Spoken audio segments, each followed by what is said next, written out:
to see you soon as you get through college. Why? Keep this car. It's very valuable. I want to see you soon as you get through college. You have what it takes. We need your spirit in my business. I have a big future for you. You cannot fail. Don't forget. Who are you? I didn't quite catch the name. I may not look just like you, but I have opportunity. Oh.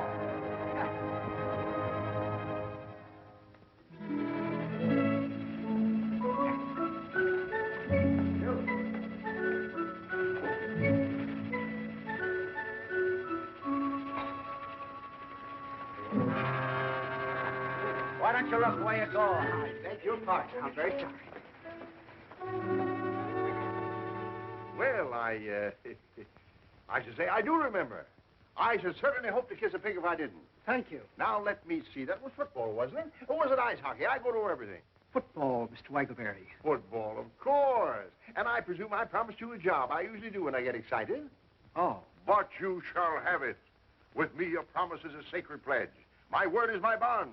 My handshake is like a certified check. My check is like a... He who loseth honor loseth everything. Right. We don't start people at the top, you understand. That would be too easy. We do it the American way. We give them an opportunity to work up from the bottom. What satisfaction. What the feeling of accomplishment you will have when you are able to look back from whatever rung of the ladder your go-getiveness will have placed you upon and say, I did that. Yes, sir. Fine. You know nothing about the advertising business at all, I presume? Well, Good! Then you won't have anything to unlearn. You'll be able to start right in the basement, and your rise will be all the more spectacular. Every man is the architect of his own fortune. Excellent. I've ideas. You could almost say bursting with them. But contain them, save them. Don't squirt them all out at once. The idea department is a little congested at the moment. It always is, for that matter. There never seems to be any shortage of, but that would only depress you. I'll tell you what I'm going to do for you. I'm going to find you a little nook in the bookkeeping department. A regular little niche. You could almost call it a cranny. The rest will depend upon you. Well, thank you very much, but these ideas... How I envy you this chance you're receiving today. My father unfortunately left me the business. Oh. Just one of those things. You have no personal fortune, I hope. Well, no, sir. Great, and probably only the clothes you stand in. Well, not exactly. I mean, this isn't my other suit. Oh, isn't it? No, sir. Well, no matter. Clothes do not make the man. On the contrary, as Shafter said to Marx, it's man who makes the clothes.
Diddlebock. Yes, William. Well, the boss would like to see you. Oh, me? Oh. By the way.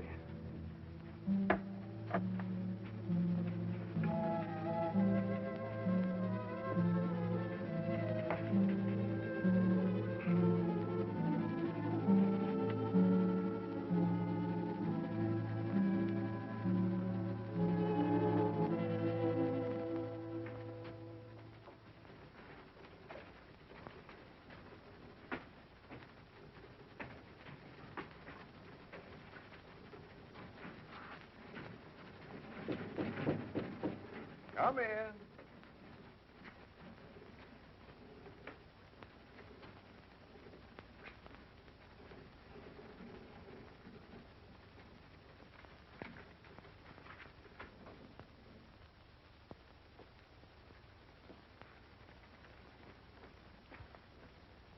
You want to see me, Chief?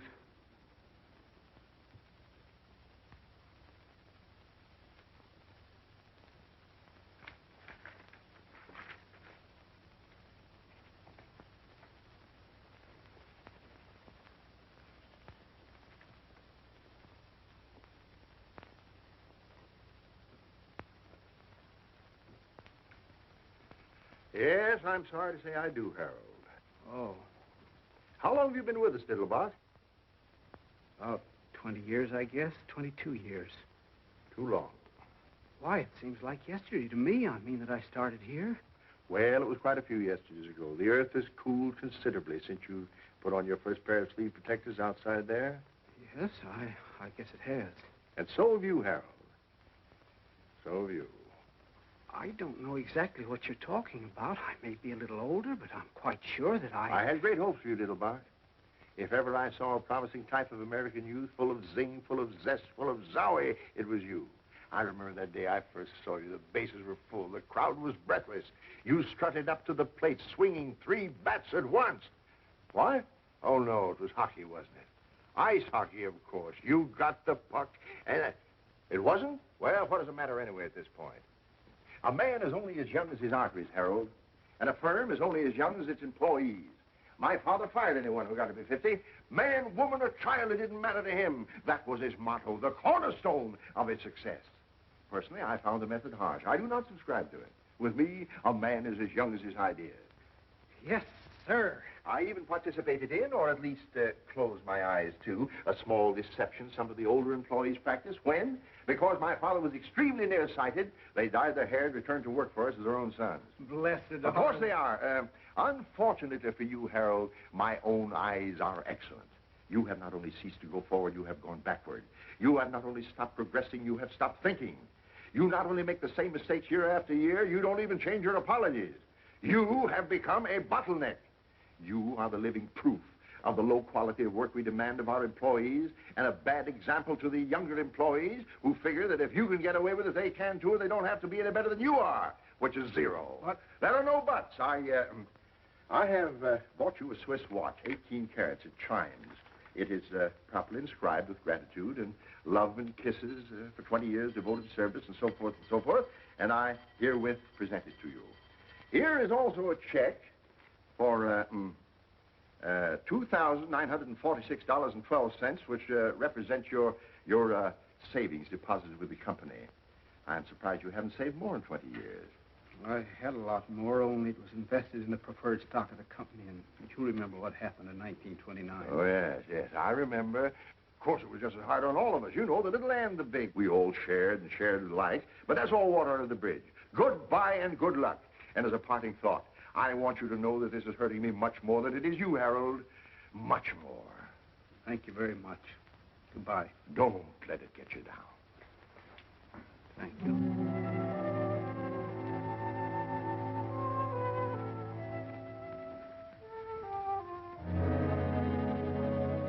It was football. Huh? It was football I used to play.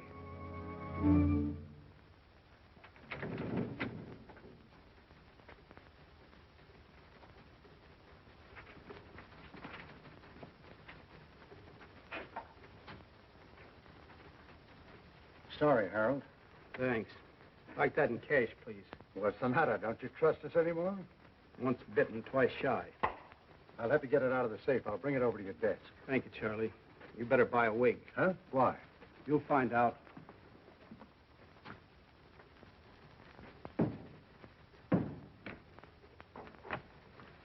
Here you are, Harold. Thanks, Charlie. Just endorse it.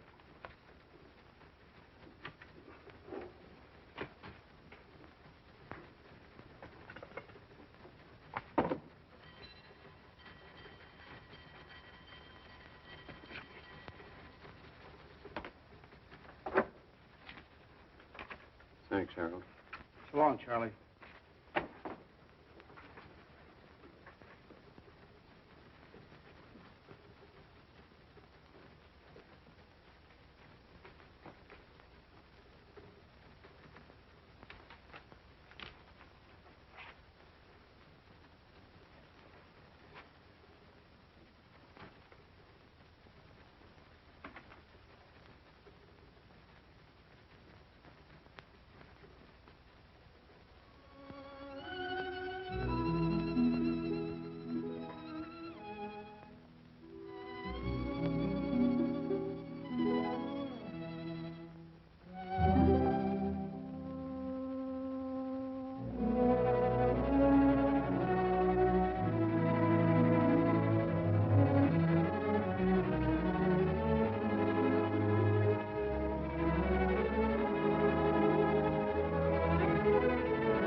might I speak to you a moment, Miss Otis? Certainly, Mr. Diddlebock. You mean privately? Well, with some privacy. I'd look for something in the file cabinets. I never find anything anywhere. Splendid. I'll join you in a moment.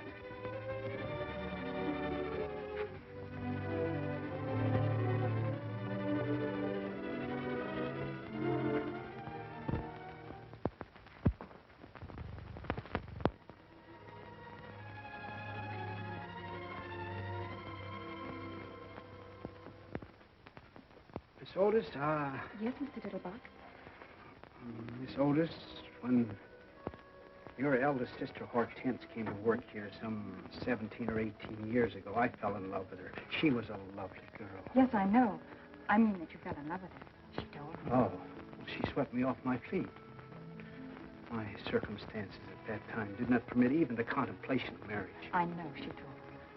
When she very wisely stopped waiting for me and married the gentleman whose life she has since illuminated, I felt that my own life was ended, that I would never love again, that the sunshine had withdrawn permanently behind the clouds. I know.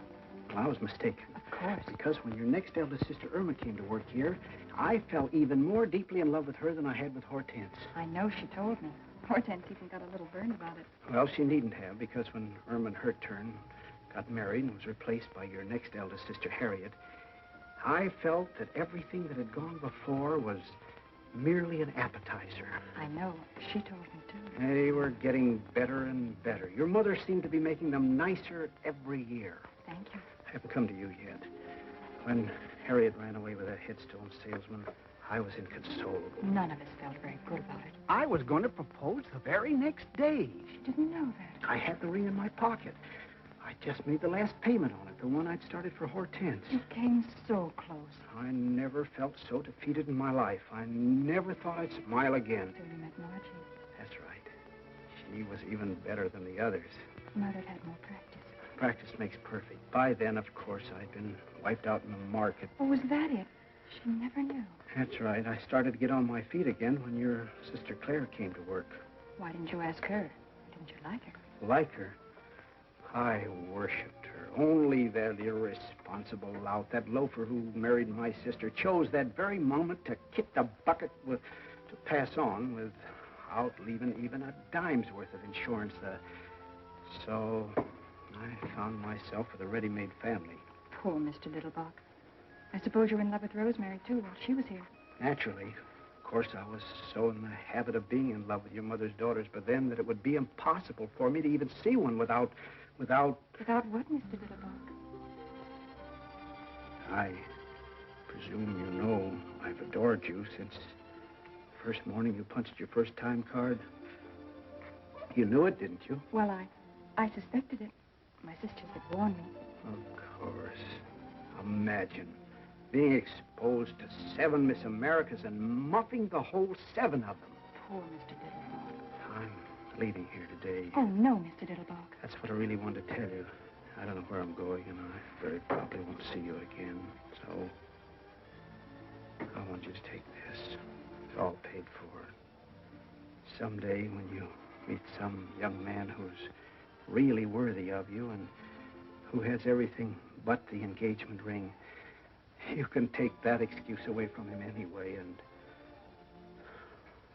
well...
confidentially, I left my money on the dresser this morning when I was leaving. You couldn't let me have $4 I say, you couldn't let me have You couldn't let me have $4 till Wednesday. That's my lucky day. There's a nag called Footsure running at Belmont, and you don't have to go if you can't spare it. I just said if you happen to have $4 you wasn't using until Footsure come in. A fool and his money are soon parted. Yeah, but think what beautiful memories he lays up. How about $2 till tomorrow? He who lendeth money endeth friendship. Oh, that's all right. We ain't friends. I never even seen you before. Well, that's a fine argument. How about a quarter for a racing form? This is day before yesterday. Oh, here, since you're so melancholy about yourself. Fish hooks? What? I say, maybe you caught your mitten some fish hooks. Holy Moses, Westerner, huh? Oh, here. What's the difference? Holy mackerel, you're a right guy. You stick to me and you'll be wearing rubies. No, I'm not. It's just that I've been saving it for 20 years and I'm getting tired of it. It's what you call an impulse. Like a man works all his life in a glass factory. Well, one day he feels like picking up a hammer. You say you work in a glass factory? No, I didn't say that at all. Oh. It's just... Oh, well, you wouldn't understand. What you need is a drink. No, I never touch it. I never have. It runs in my family not to. The demon rum. I'll tell you what I'm going to do. Since you've been so generous and all with me... No, I tell you, I have never in my whole life... You're never too old to learn. You can't teach an old dog new tricks. Every dog is entitled to one bite. Now, let sleeping dogs lie. A barking dog never bites. He who sleepeth with dogs riseth with fleas. Now, wait a minute. How about a little wine for thy stomach's sake? That's from the good book. He who hesitates is lost. Lips that touch liquor shall never touch mine. Eat, drink, and be merry. The priest and the prophet have erred through strong drink. They are swallowed up of wine. They are out of the way through strong drink. They err in vision. They stumble in judgment. Isaiah 28. You got me. What kind of a drink would you suggest? Nothing too strong, of course. How deep is your trouble, brother? How did you know I was in trouble? Well, I've been around quite a lot of it. I hear you.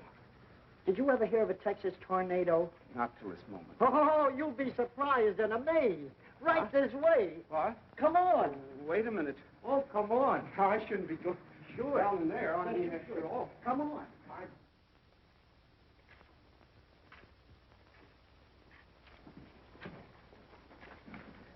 Don't flash that roll in here. I wouldn't want anything to happen to it. A wise man keepeth his own counsel. Fine.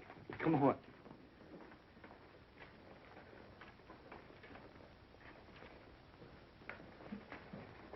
Come on.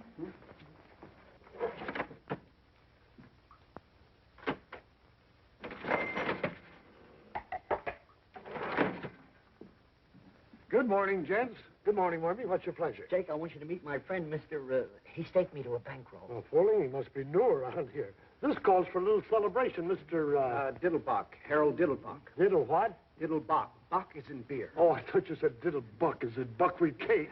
No, I didn't. Brother Diddlebuck, back. What's the matter with me? Bach. Oh, yeah, Bach. He's in some kind of trouble. Who is He's it? about to have his first drink. His first drink? Uh-huh. Well, drown my kittens. This is quite a moment. You mean his first this morning? Or really his first ever and ever since he was weaned? I have never partaken.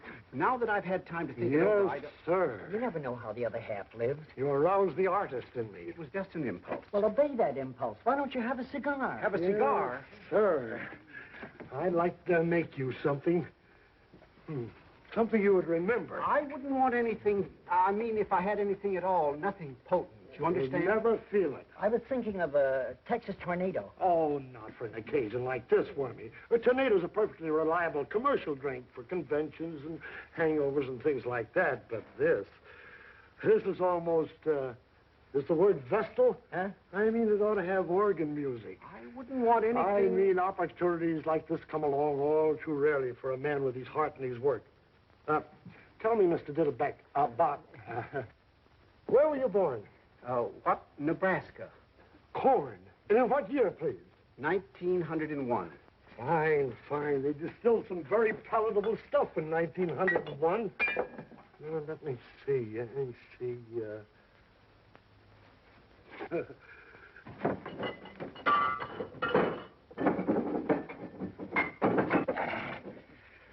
I wouldn't do this for everybody. I wouldn't want you to... You leave it to me. You just leave it to him.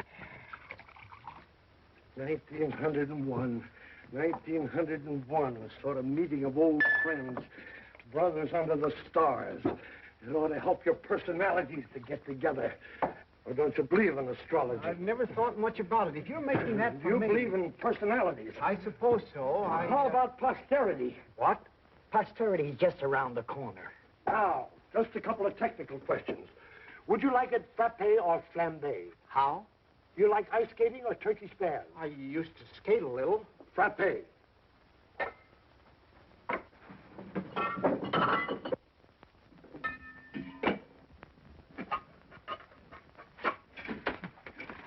Frappe.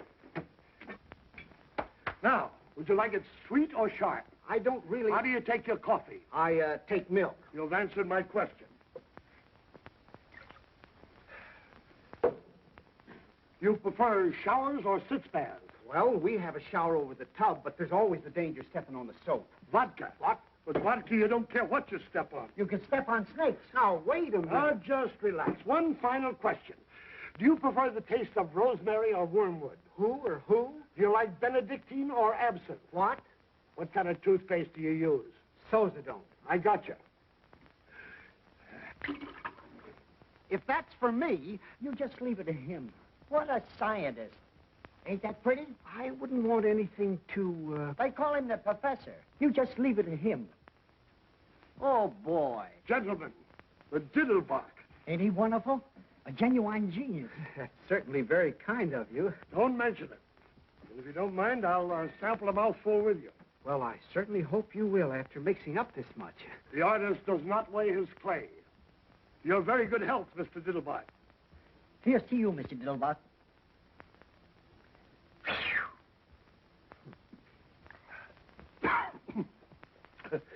Ain't that something if I do say so myself? That's certainly very kind of you. I'm only sorry that you made so much of it. Certainly the last thing I ever expected was to have an alcoholic refreshment named after me. Very attractive aroma.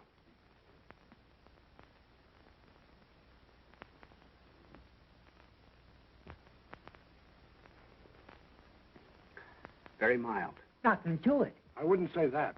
But it has always seemed to me that the cocktail should approach us on tiptoe, like a young girl whose first appeal is innocence. What a poet. Here's to innocence. Bottoms up. Over your ears.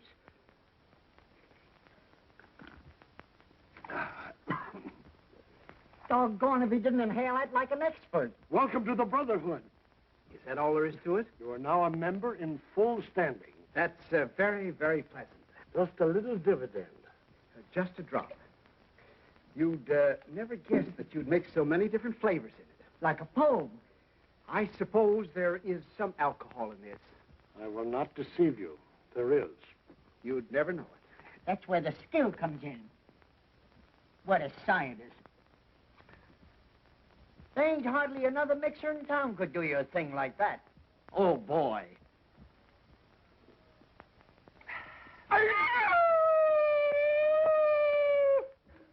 Lovely. Just like velvet. What was that yelling? Did you hear something just then? To innocence, and still more innocence. What is... If I were you, just beginning and all. It ain't as if anyone ever drank a Diddlebock before. You can't tell what it'll do to you. This lemonade. Shake up another batch of it. Shake up a bucket of it. Oh, wait a minute. What are you talking about? What are you looking at? Who, me? Nothing. Hurry it up. What is that yelling I keep hearing? Say, is somebody strangling a horse around here? You know, I thought I heard something. Everything's under control, Mike. It was like a sneeze, and yet it wasn't like a sneeze. It was more like, what's the matter?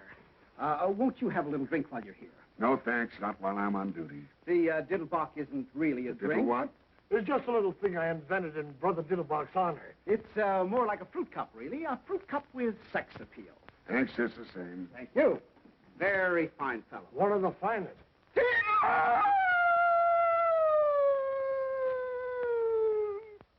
There it is again. I could have sworn I heard something. I suppose I didn't hear nothing that time. I'm very glad you noticed it, because I did too. Yeah, don't tell me. I've been telling these boys about it, but they're not sure. To me, it sounded like a cross between a Mongolian lynx and a wounded moose. Have you ever hunted the Mongolian lynx? I have not. How about a wounded moose? Likewise. You're probably better off. Why don't you give the gentleman a drink instead of letting him stand there with his tongue hanging out? Look, before your tongue starts hanging out, you better lay off a couple of them diddle pots. A fine thing at 11 o'clock in the morning. Who's he talking to? You? Now, wait a minute. Everything... Just a moment, officer. My friend may be small, but I want you to know that he's got a heart of gold, and I won't hear one word against him, you understand?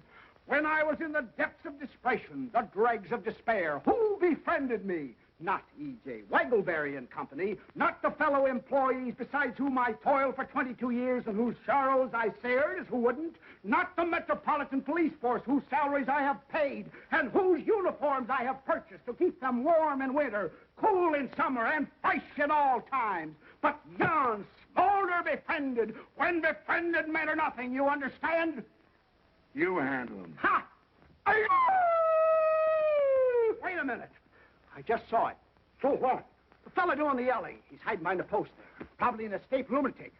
I don't see anybody, Mr. Diddlebock. What do you mean you don't see anybody? You can't see that old crackpot with the spectacles? Why, that's you, Mr. Diddlebock. Me? That old tramp? Why, that doesn't look anything more like me. Look at that collar. Looks like a horse collar. Oh, it ain't so bad, Mr. Diddlebock. How long have I been looking like this? You've always looked like that, Mr. Diddlebock, at least ever since I've known you. Why, this is an outrage. Look at that old scarecrow. Look at that suit. Look at that hat. Look at that face. Oh, it ain't so bad as all that, Mr. Diddlebock. It's worse. Why, I wouldn't trust a face like that to empty a spittoon. Oh, yes, you would, Mr. Diddlebock. Are you positive that's me? 2 will get you 12. Then where is there a barber and a gent furnishing outfit? This is a calamity that must be repaired immediately. Right upstairs, Mr. Diddlebock. Only Only what? Don't you think you better sit down a little while Sit first? down? Why should I sit down? Do I look tired? That's the trouble with the men of today. They don't enjoy. They have no stamina. Look at our forefathers. Look at Washington. Look at Valley Forge. Look at the pioneers. Then look at me. Hey, are you a barber? I'm looking for one. Yes, but excuse me. Is there a leopard loose in the building or something? Everything is under control. Men were men in those days. Here, buy yourself a new suit. You look terrible. They mined the earth and dug the rivers and tamed the wilderness and brought forth peaceful homesteads in the shadow of the eagle and the echo of the thundering herd. And in the final analysis, where are they? I ask you, and I reply, dead, my friends, deader than a boiled mackerel. I thank you. Are you all right? A barber and a tailor. A barber and a tailor. A barber and a tailor. And the world is mine. A barber and a tailor. You better remember what you put in that so it won't happen again. What's the matter with this? Should old acquaintance be forgot for the sake of old lang syne? Now, if you'll just slip into this, Mr. Diddlebuck. That wouldn't be a little on the quiet side, would it? Yes, I think you're right. Hide not thy light under a bushel. You need a tent to hide that one. Well, then we'll try this little Glen awkward plan. Love. Murder. Well, now, Mr. Diddlebuck indicated to me that he wanted something courageous. I made this for a dog act. I can hear it barking. Very clever. I bet they have to get up pretty early in the morning to catch you in bed. It's been tried. Oh. Well, now, suppose we try this little pinstripe. Why? Well, we just thought, the young lady and I, that this was a smidgen on the loud side. A mildy, of course. Oh, you did? It's the check within the check within the check that turns my stomach. Oh, it is. How true. Hello, Max. How depressingly true. Who's the tosspot? That's my friend, Mr. Diddlebock. Now, that would call for a waist measurement of about 32. Excellent. I'll be back in a flash, and you won't know yourself. Excuse me. Well, so long. Better luck next time. Just a moment. Why are you giving that lowbrow your money? Lowbrow? Now, wait a minute. Now, here, wait a minute. This is Max, the bookies man. Don't you remember that goat I was betting on? This goat? Listen, Chester. No. Butcher. He lost. Why do you bet on goats? You want to bet on something? Bet on horses. They run faster. Yes, sir. You say this animal lost? Totally. I see. Well, now is the time to turn defeat into victory through a clever maneuver. Yes, sir. Now, who are the contestants in the next sprint? Let's see. Windowpane, Butcher Boy, Senor Pepito. Oxnose, Pepper Pot, Crazy Maisie. Get a joy. These handles. Polka Caterpillar and Emmeline. Emmeline? Did you say Emmeline? Yeah, Emmeline.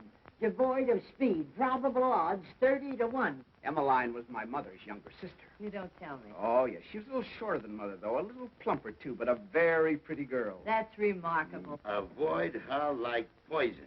She had the prettiest blue eyes. But she's 30 to 1. But no bookie pays more than 15 to 1. I'll take 15. Don't you understand what odds mean? I think so. They represent a difference of opinion. Right. Well, my opinion is Emmeline. She must be a beautiful goat. I mean, if she's a horse. Oh, well, all the better. They run faster. I don't want to hurry you, man.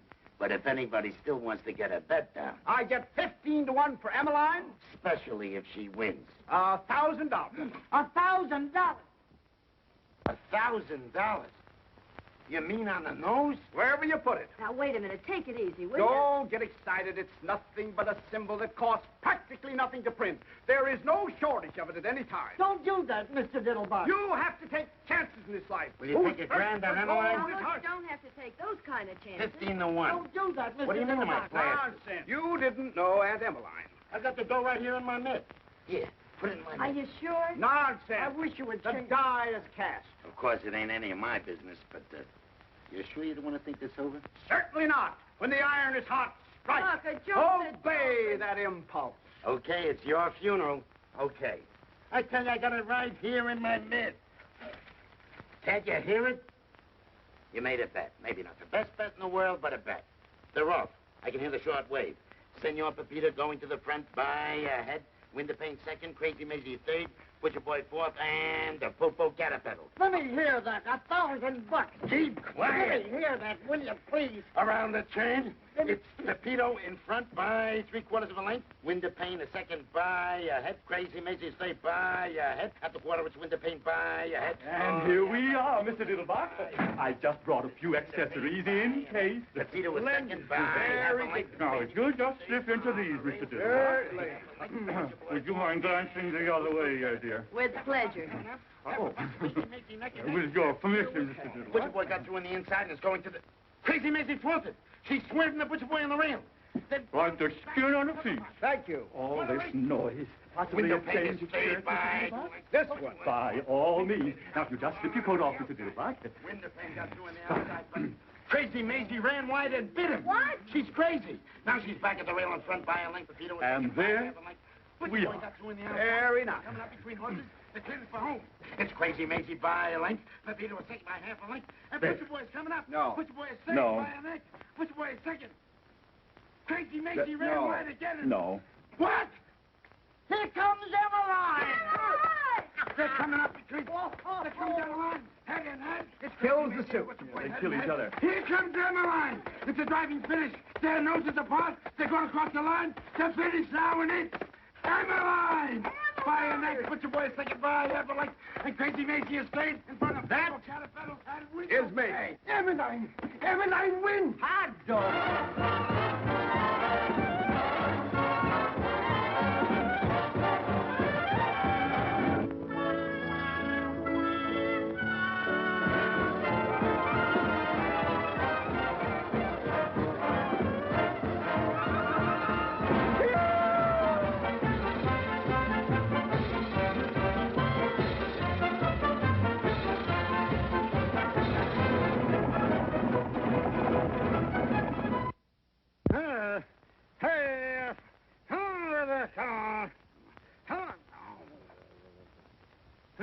Wake up, you nasty thing. A fine brother you turned out to be. I work and slave and give up the best years of my life to make you a home full of charming, womanly touches and keep my children pure-minded. As a reward for all this, you come rolling home at midnight in a condition which I, for one, What's Mr. so late Diddlebock... about midnight? Yes, but where were you all day Wednesday? All day Wednesday. All day Wednesday. You were drunk, that's where you were. Drunk as probably rolling in a gutter someplace. All day Wednesday. What are you talking about, Flora? I never had a drink in my life. Coming home on horseback. Horseback. Waking up all the neighbors. On horseback. And when old Mrs. Chauncey called out the window, the night was made for sleep, Mr. Diddlebock. You and your drunken friends had to holler back. The night was made for love, Mrs. Chauncey, or have you forgotten? I said that? Said it. You sang it. Where's my suit? Well, you came home in this thing. What is it, a horse blanket? It would look as good on a horse as it did on you. You mean I actually walked the streets in this? You rode horseback in the streets in it. Wonder if anybody saw me. Oh, no, of course not. You probably didn't attract any more attention than Lady Godiva in Macy's window at noon. Form-fit Franklin, featuring the figure phenomenal. Form-fit? Wonder if I get my money back on it. You could try, but I doubt it. You might see what you can get on this while you're at it. Oh, take it off, will you? I feel bad enough as it is. I had a fortune. I had thousands. I had all my savings in one big... Wait a minute. I had tens of thousands. You had tens of thousands. I tell you, I did. Where are my pants? Maybe you threw them out the window. I tell you, I had a fortune in them. You had a fortune in them. And where did you acquire this fortune, may I ask, if I'm not too inquisitive? Is there such a thing as a goat race? A goat race? No, I remember. It was Mother. You say Mother was racing someplace? Bertha B., that's right. Were there any other angels in the race? It was a horse race. You know what a horse is, don't you? What's the matter with you, Flora? First, I bet on a horse called Emmeline. You remember Aunt Emmeline? She won easily, naturally. Then I took the $15,000 I bet on Emmeline. $15,000? That's right. She paid 15 to 1. I took the $15,000 I bet on Aunt Emmeline and bet it on Mother. On Bertha B. Bertha Bierhofer. You remember your old mother's name, don't you? Yes. And she won too, I suppose. Easily, I presume. You must be on the millions, you presume. I seem to remember a big fat man someplace where there was some very pretty girls dancing the tom-tom and slinging their garters around. Oh, I see it. This big fat man, big-hearted mower, was it? Generous Jake. He was always smiling. He had a big, happy smile, like a shark. He had it right in his pocket for me. He said, all in cash. All he had to do was reach right in and pull it out. He said? That's right. But the government didn't want anybody to have that much in cash. That was it. It wasn't patriotic. For him? That's right. When I said, I suppose that's why they want you to put your money in bonds. He said, bonds, Brother Diddlebock. When they say bonds, they mean investments. And have I got an investment for you, Brother Diddlebock? And what was it? I don't remember. Well, I'll tell you what it was, Brother Diddlebock. It was a drunkard's dream. The horses were nightmares, and the money is just something you never had and are never going to get, Brother Diddlebock, because you're just an old failure. So just get into your clothes and go down to the office and walk in as though nothing had ever happened, and probably you'll find nothing did happen. What about Wednesday, Flora? What was I doing all day Wednesday? Don't tell them you had a cold. They probably had drunks working for them before. I just don't believe it, Flora. If I could only find those pants. Hmm? Oh, boy. Now you'll see whether it was a dream or not, whether I never made any money or never will. Just feast your eyes on that. Yeah.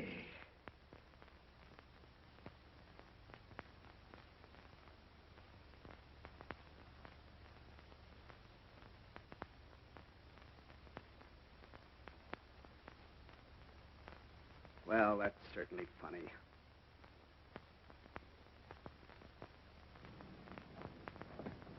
Good morning, sir. Good morning. Shall I follow you, sir, or will you hop in now? You talking to me? By all means, sir. I said, shall I follow you, or will you hop in now? Just a moment. Why should I ride in that thing? Well, it's your cab, sir. You bought it last Tuesday. My cab? You mean including the horse? Most assuredly, sir. How else would we propel it? What did I use for money? Why, you had tons of it, sir, and you were most generous and high-spirited with it, too, if I may make so bold. I was. Positively, sir. It took me back to the good old days. It was a gorgeous spectacle. Why, hardly anyone could render you the slightest service without you pressing a 50, or at least a 20 into his eager hands.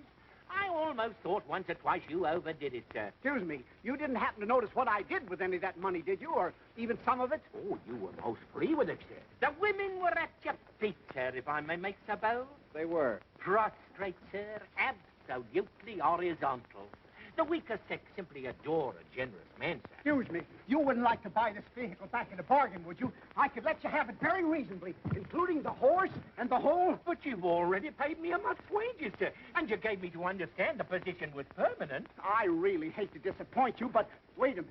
You don't happen to know whether a horse called Bertha B won on Tuesday, do you? By all means, won rather easily, I believe, in 2:01. Then what did I do with it? You mean the kale? Yes, and where was I all day Wednesday? You mean where weren't we, sir? Oh, it was like the good old days. You'd say Algernon. Your name's Algernon. My name's Thomas, sir, but you had difficulty in remembering it. You called me Algernon James Macbeth, and even Othello once or twice. Excuse me, but... Morning, Mr. Diddlebock. I thought you'd be over there, but since you wasn't, I'd come over here. Morning, Hamlet. Good morning, Wormy. Now, before you do anything else, you got to see about getting them some breakfast. Getting them some breakfast. They would like to have their breakfast immediately, if not sooner. Who would like to have their breakfast? The lions. You know anything about any lions? I rejoice to say I do not, sir. The lions that come with the circus. I've been out there for 2 days. What an aroma. Just what circus are you alluding to? Your circus, and it ain't no illusion. My circus? Who in heaven's name ever gave you the idea that I had a circus? Whoever gave me the idea, you sent me out to take care of it, didn't you? Right in the middle of the party, didn't you? Just when I'm getting in good with this big blonde that got it beat it out to Queens, just in time for an elephant to squirt a bucket of ice water in my kisser, and for one of them cats to, well, never mind. Where the how in heaven's name did I ever get a circus? Lucky Leopold give it to you instead of the dough you won from him. Wild Bill Hitchcock lost his circus to him. Then I did win on Bertha B. Oh, sure, for all the good it done you. You said you had always wanted a circus. I did. You did and you have. You sure got your wish. I see. And we have many hungry mouths to feed. Oh, we have. I was hoping it was just a small lion act or something. Maybe one lion and a couple of trained birds, maybe. One lion. I just mentioned the lions first because they were yelling the loudest. We got 37 lions. 37? Yes, 37. We also got 14 tigers. 14 tigers? That's right. Also 7 bears, some odd jaguars, and a puma. A puma? And what a puma. That's the one. Look, we got horses, Shetland ponies. Never mind. Where'd you say this Noah's Ark is located? Over the bridge in Queens. Then what's the joker? Why did I get it? What's wrong with it? Oh, nothing, except we ain't got no tent to give the show in. You gotta have a fireproof tent, and you can't get a fireproof tent. And we owe 6 months feed bill and 4 months back salary. And there's a plaster on every piece of rolling stock and a habeas corpus on the whole work.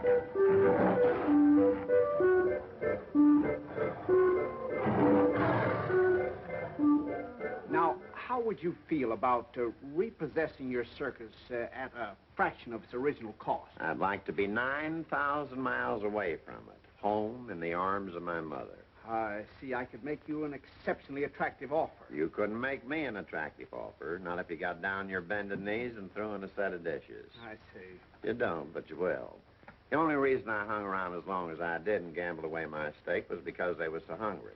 And you don't find many people takes pity on a lion. That's right. You got any idea how much meat a lion, not a monarch of the jungle, just a small, ordinary lion like that one there. Come here, Jackie. What? Come here, Jackie. Come up here. You got any idea how much a lion eats per day? I haven't the slightest idea. 21 pounds per day. Quite a pet. Yes, like a kitten. Of course, he don't get any choice cuts. Just ordinary meat, but then they don't exactly give it away either. What you mean? Now, you multiply 21 pounds per day by 37 lions, 14 tigers, and 9 jaguars. And a puma. And a puma. Then you multiply that by 30 days, September, April, May, and November. June. Yeah, whatever it is. But all the rest have 31, and that means one more big meal. Except February alone, and they only eat 28 times. I see. Did you ever try selling them to a big circus, Ringling Brothers? Did you ever try selling pills to Carter? Go on, wait, Jackie. Yes, how about offering some of them to the zoo? Well, they offered me some of theirs. You did, huh? Yes. Well, a circus must be really quite a white elephant. I'm glad you brought that up. Have you got any idea how much an elephant eats in, say a week? Hot or cold, rain or shine, 52 weeks a year regularly? I haven't the slightest idea. Well, not counting the peanuts, or the 150 pounds of bran, or the 200 pounds of oats, or the 50 gallons of pure spring water they drink to wash it down with, can your mind envision a ton of hay? A ton? A haystack. Of hay? Alfalfa. Why, that's impossible. It would die of indigestion. Nothing can eat a ton of hay. An elephant can with ease. Now, let me tell you about the hippopotamus. The hippopotamus does not, as you might suppose, live on a diet of water. Oh, hello, Guslav. Hippopotamus is all very nice, but where's the fish? Fish? Who wants Mr. fish? This Diddlebock. isn't Friday. There's a few characters out here would like to have a little word with you. Just a moment. We will speak for ourselves, if it's all the same to you, my small friend. You, sir. This is indeed a great pleasure. Mr. Diddleback, isn't it? The pleasure's all mine, sir, madam. Ethically and morally, we are not responsible for the acts of our predecessor, but sometimes, technically, we are. And now, if you'll come this way and present your statements, one at a time.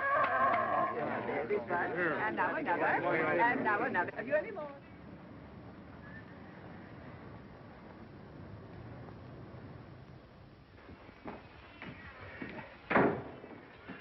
How do you do? What is your trouble, young man? I happen to have some very hungry cats, and I was just wondering if your organization could help me out a little, just temporarily. Most certainly. We're here for that purpose.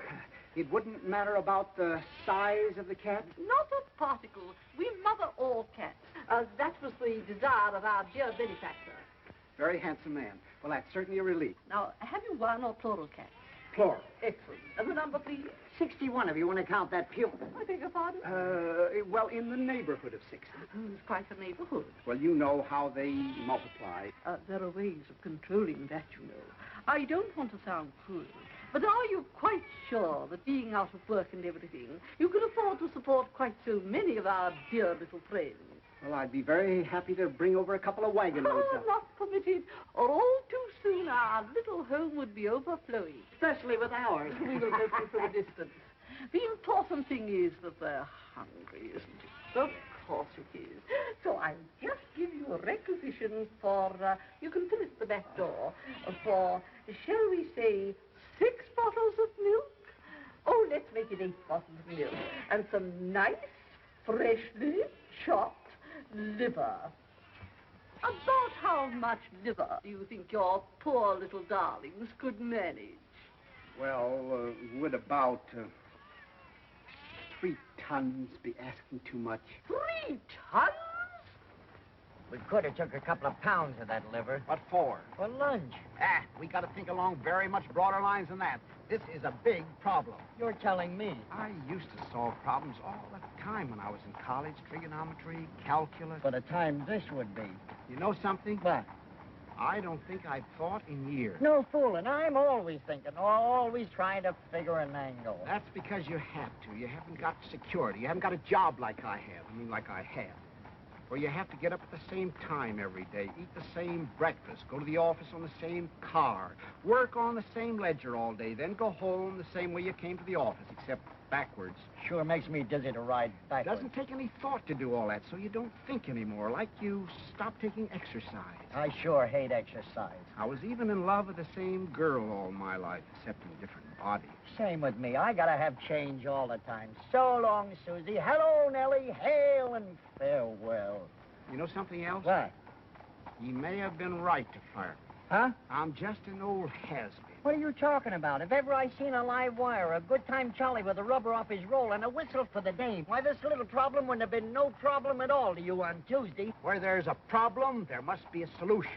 Where there's a mind, there must be thought. You follow me? Well, at a distance. Where there's a circus, there must be money. You said it. Now, where do you get money? Wall Street? Correct. And where in Wall Street? A bank? Correct again. And how do you get that money out of that bank? A hold-up? No. By using your head. Nothing is impossible if you use your head. You can go through granite walls with your head. I nearly done it one time. I tried out a horse. It was a very quick stop. Baraboo. Huh? Baraboo, Wisconsin. A banker from Baraboo, Wisconsin. Uh-huh. The winter headquarters of Ringling Brothers Circus.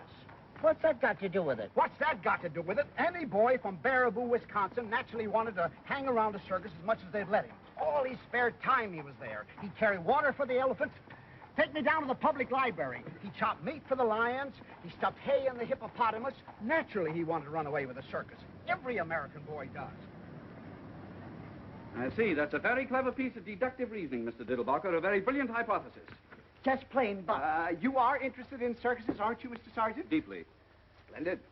Where did you develop your interest in circuses, Mr. Diddlebock? I dabble in circuses. You know, jump in, take a small profit, jump out. Ah, yes, it's that last part that's the hard part. Yes, I sir. might have wished that you were a true lover of circuses rather than just a trader in them, but beggars can't be choosers. How true. And now, Mr. Those Sergeant. elephants. How soon would you be ready to take over my circus? Take over your circus? Well, time is of the essence, naturally. You must have found, owning circuses before, that once you make up your mind to dispose of one of them, the sooner the Yes, sweeter. but, Oh, yes, it is. Perhaps I shouldn't tell you this, but you certainly came on the right day. I've just received my monthly fee bills, and I'm prepared to make you a genuine bargain. No, I'll no. meet you more than halfway. In fact, I'm willing to take a stupendous loss. I'll make you such a sacrifice. No. Oh, yes, I will. This is the end. By gad, you can acquire my circus in such reasonable terms that... You can acquire my circus. That's right.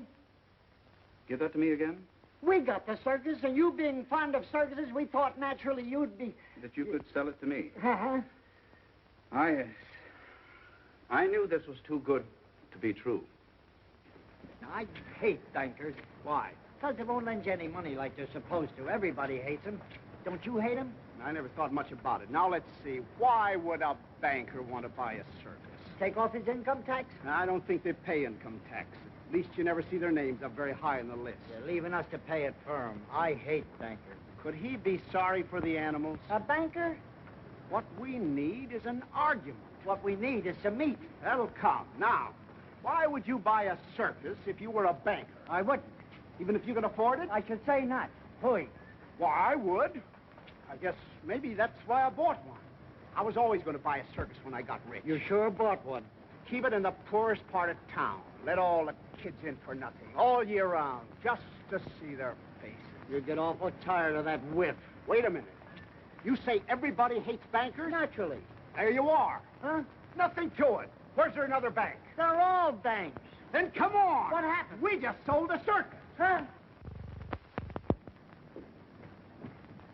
James R. Smoking Company. James R. Morning, gentlemen. Morning. Is Mr. Smoking? We'd like to smoke him out. We'll go inside, Wormy. You got an appointment? We'll make an appointment. What do you want to see him about? An A circus. investment. Of what? What's it your business? Well, go ahead. I'm not stopping you. There are plenty of people inside for that. Want to try it? Big mug. Come on, Wormy. What? I hate bankers.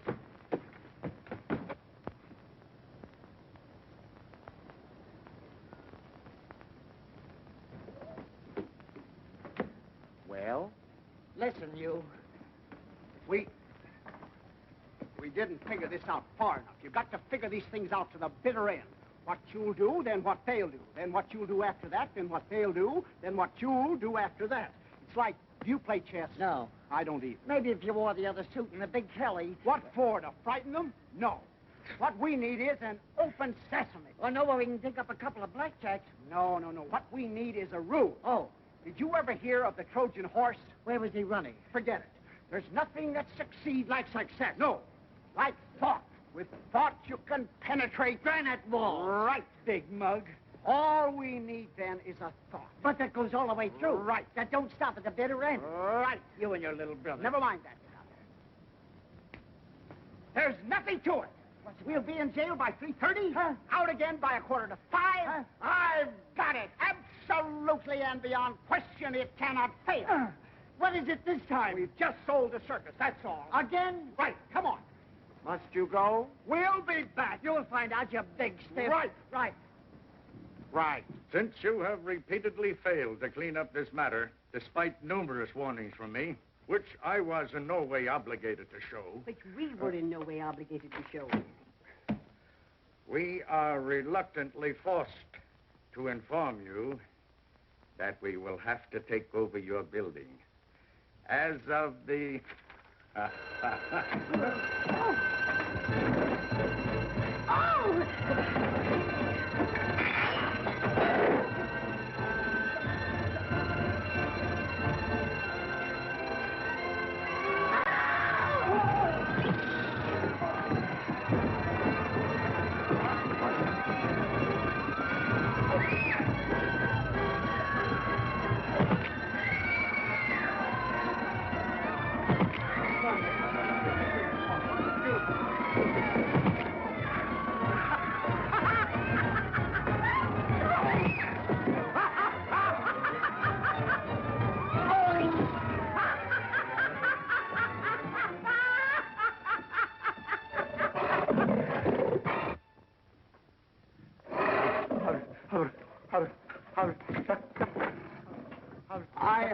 not intruding. Mr. Smoke, I presume? I wonder if I could have a few moments of your valuable time. Mr. Smoke. Where are you, Mr. Smoke? Now, wait a minute, Jackie.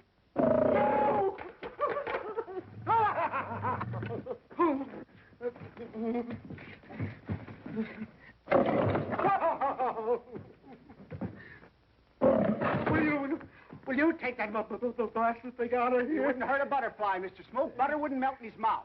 Give the gentleman your paw, Jackie. Here, give Mr. Smoke a drink. It's nothing. It's called the Diddlebock. I have only a few moments before the police reserves arrive, so I will be extremely brief. As you know, Mr. Smoke, you are loathed by everyone. Why? Because you are a banker. I am here to repopularize you overnight through the medium of the James R. Smoke year-round free circus for children. Adults, 55 cents. Remember that the richest man in the world spent millions to become popular. I will make you popular overnight and for nothing. There's only one circus in the world for sale. Why, Jackie? I have it. The James R. Smoke year-round free circus for children. Adults, 55 cents. The price is $30,000. I will leave you with that thought. My name is Diddlebock. You can locate me through the papers. Good day. Come on, Jackie. Come on, boy. Good day. Bock, as in beer.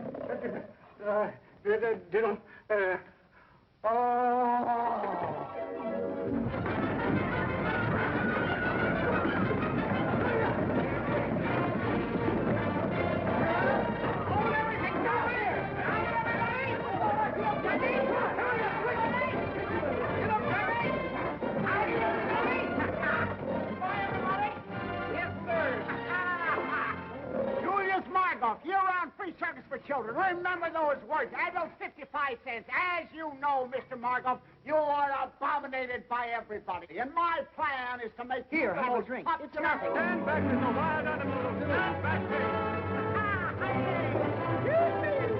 Get up, Jesse. As you know, Mr. Blackson, you are despised, reviled, and detested by all normal human beings. My plan is to undo this great wrong through the medium of the Jeremiah T. Blackson year-round free circus for poor children. Adults, 55 cents. Drop that gun. Here, have a drink.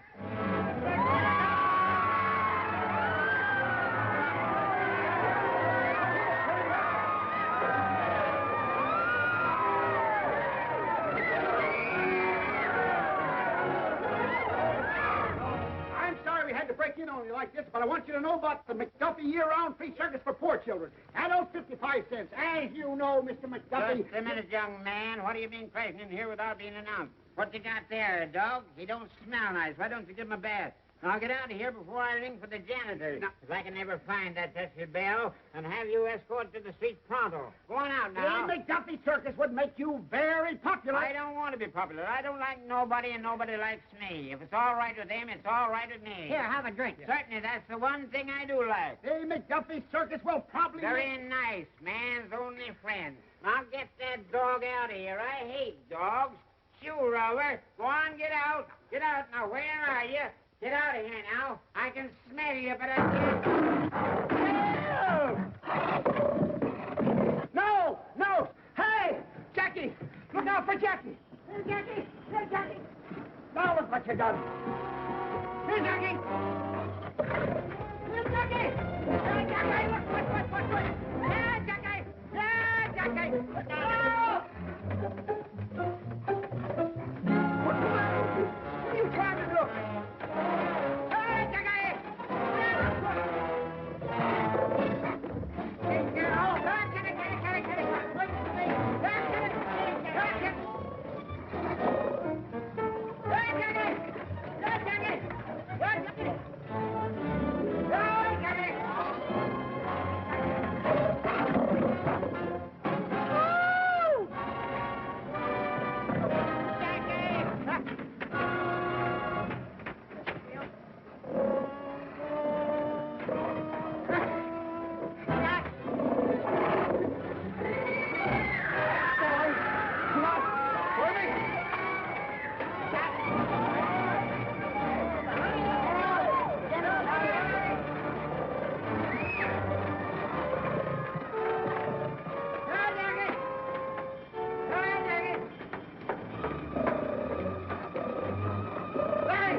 Take him in through the end window.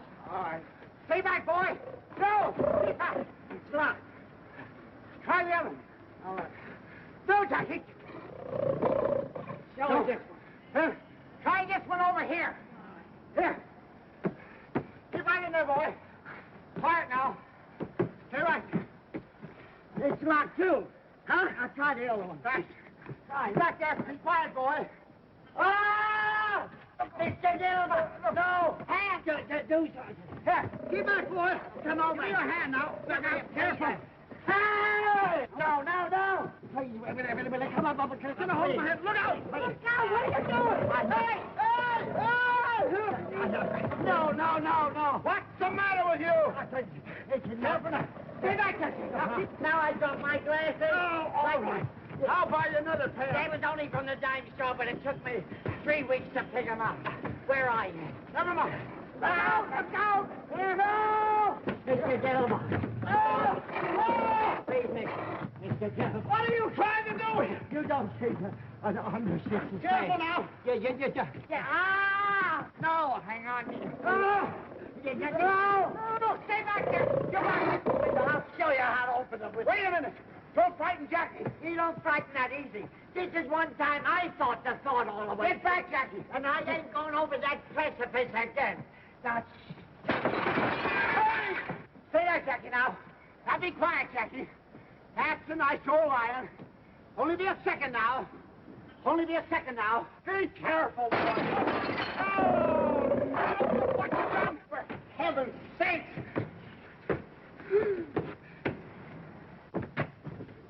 Be careful, Jackie. Please, stay back there now. Stay still. What's the matter with you? Be careful. I want to cut your arm off. I thought I told you not to make any noise. How can you throw a telephone through a plate glass window without making any noise? You throw it through 2 plate glass windows. Oh, what a mess. Can you see him? There's a good old Jackie. There's a good boy. Now, see there. There's a good old Jackie. There's a boy. Just let me get you.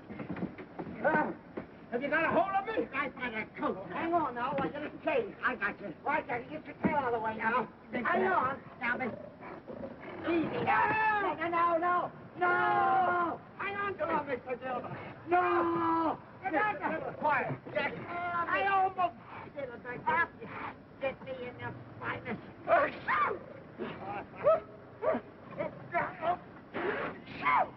Jackie! Are you all right now? Just 1 minute. Now take it. All right, Jackie, I can't.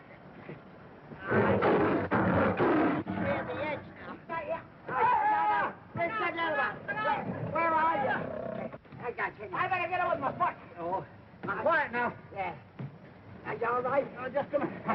You got a hold of me? Yeah, I got you. Good. Right, now, hang on. I got it.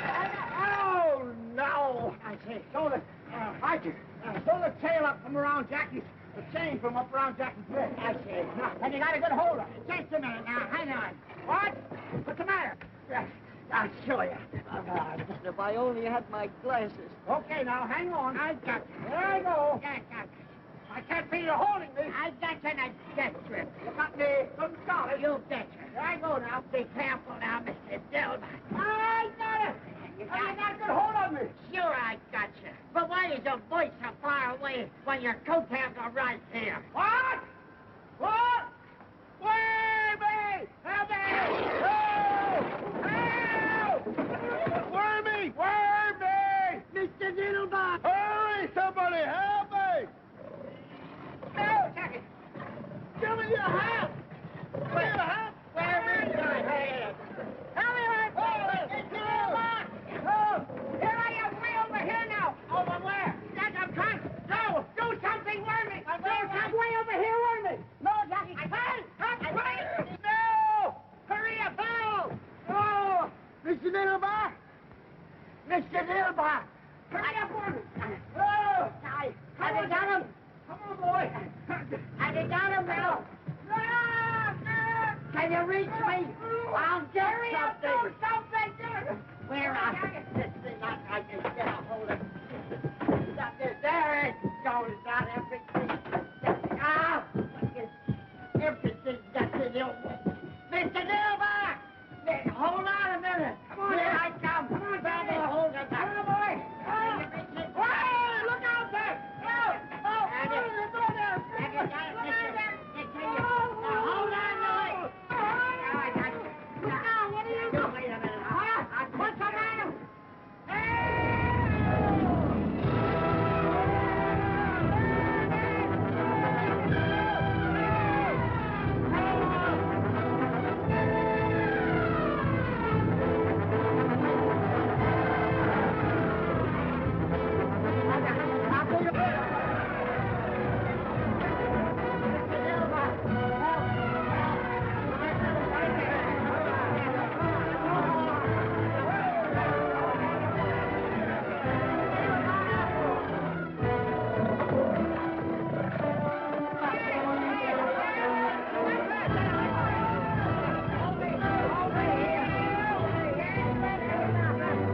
Help! Get us out of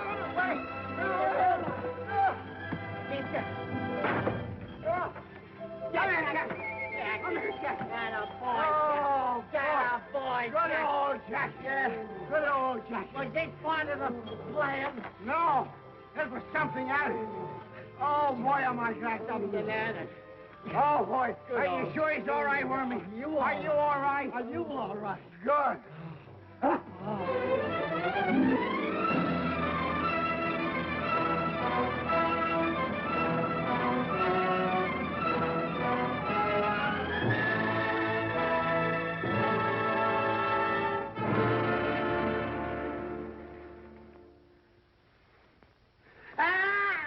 Wait a minute.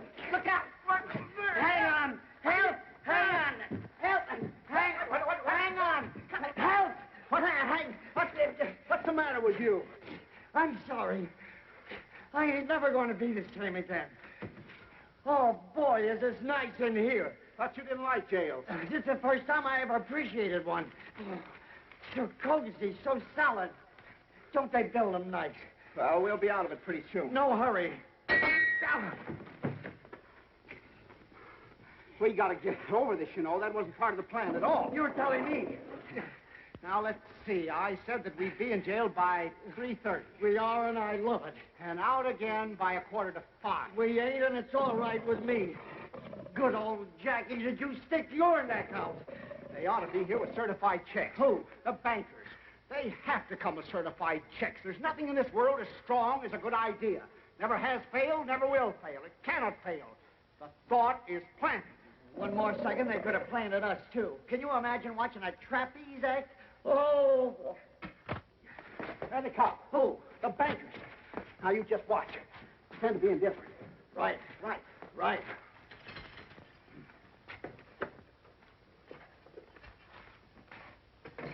Young lady bailed you out. A young lady. The banker's secretary. He sent her over. Come on.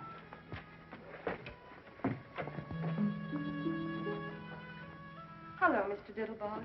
I'm so sorry. You're in trouble. What's that? Why, Miss Otis? That's just Jackie. Don't pay any attention to him. You bailed me out? Well, naturally, Mr. Diddlebock, we just put our savings together. That's all. He can't get out, can he? Of course not. That's all savings are for anyway. Naturally, they weren't all mine. Hortense had the most, of course, being the others. Naturally. And when we heard you were in trouble, are you sure the strong... Of course they are. They keep murders in them. I can't thank you enough, my dear Miss Otis.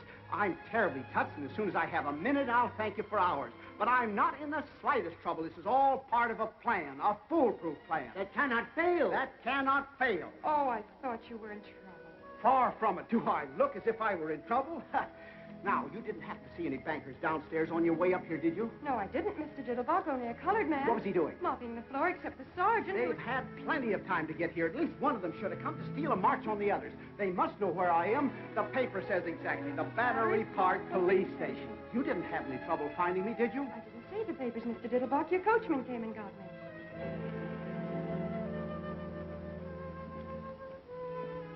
Why, there's life, there's hope, sir. And while you was acrobaticking this afternoon, I was thinking to myself... Thanks.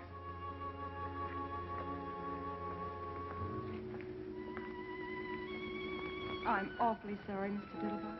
I don't know exactly what you're disappointed about, but maybe you could get arrested some other time if that's what you're trying to do. Well, that's that. But I just can't understand it. Come on, Wormy. We'll take Miss Otis home anyway. It's about all we have to offer. And we'll come back and get Jack in. I'd be glad to go back in jail, Miss Otis, if it would get you your savings back. Don't talk nonsense, Mr. Diddlebock. Don't be depressed. The day is always darkest. I know, just before the cyclone. Say, what's the Battery Park Police Station doing on Canal Street? The Battery Park Police Station, too? Yes, that's where the paper said I was. Oh, they couldn't take you in. There wasn't room. Some roisterers of some kind got in ahead of you.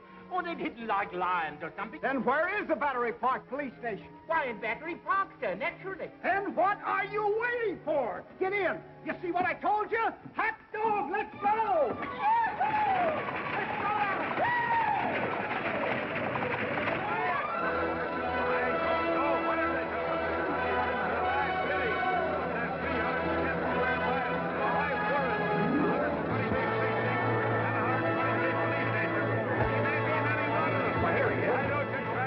Quiet!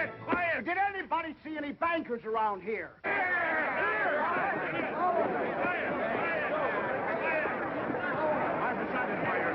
didn't hear just what you said. I'm decided to buy your circus. I'll take it.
Do you feel better now? Air would do you good. It's very kind of you. Oh, yes, this is my cab, isn't it? What a day. Say, was I hanging off a line from a building, or did I have a nightmare? I'm afraid you did, Mr. Diddlebock. I mean, hang off the building. But I really wish you wouldn't anymore now that it isn't necessary. You wish I wouldn't. I mean, now that you're a member of the firm and everything. What firm is that? Why, Waggleberry and Company, where you always work. You say I'm a... But of course you are. Mr. Waggleberry said that Sergeant's free circus idea was the best advertising idea he'd heard of since Brody jumped off the bridge. And then when you got the accountant on. You say Sergeant bought the circus? Oh, no, he already had a circus of his own. Ringling Brothers, Barnum and Bailey bought your circus. Ringling Brothers, Barnum and Bailey? You mean for money? He certainly didn't buy it for peanuts. But I thought that there were some bankers. Weren't there some bankers who wanted it or something? Oh, yes, but they didn't want it as much as Ringling Brothers, Barnum and Bailey wanted it. They just wanted it for the free circus idea, which Mr. Sargent already had, which made you a member of the firm. But Ringling Brothers, Barnum and Bailey really wanted it. The bankers never got any higher than $150,000. $150,000? That's right. But when Ringling Brothers don't like something, they really don't like it. They don't like... They don't like free circuses. $175,000 worth they don't like them. Here's your check. $175,000. I'm so happy for you, Mr. Diddlebock. I mean, so much happening in such a short time. I'm very proud of you, too. You must be terribly intelligent. I beg your pardon, Mr. Diddlebock? $175,000. That's right. You see, it's written... Oh. It's written twice. Oh, you're wearing it, the engagement ring. I remember now, $175,000. How beautiful it looks on your little hand. I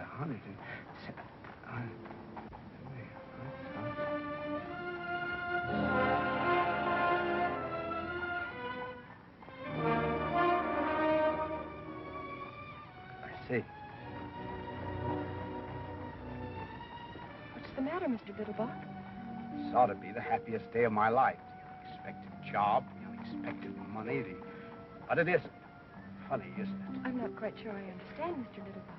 What's so difficult to understand about it? I just said that I'm very happy for you. If I didn't say it, I meant it. I've just made a killing in circuses. I am, you tell me, a member of a large advertising firm, and I don't know how much per year, if ever I could afford to support it's now, and once again, I've just lost one of the little girls in the world. The last one. I am naturally delighted.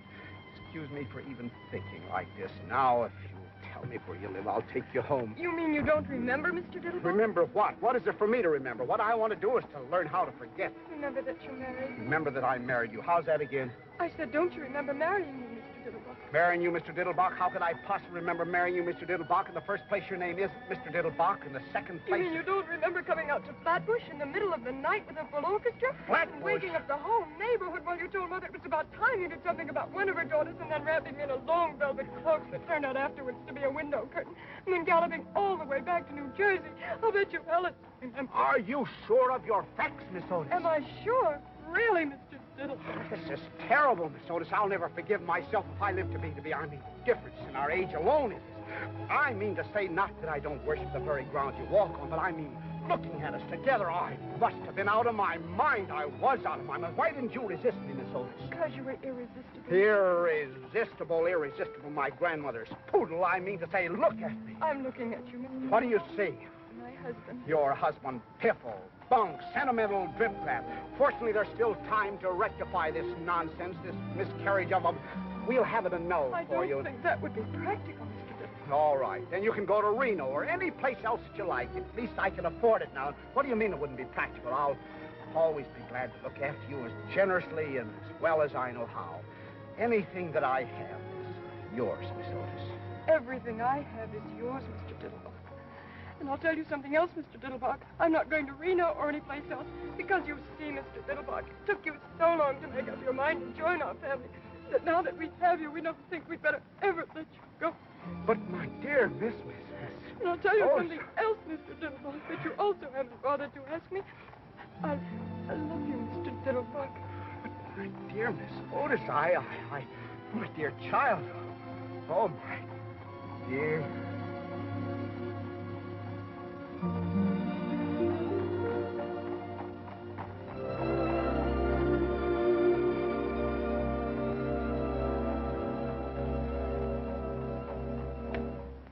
That must be what I was doing all day Wednesday.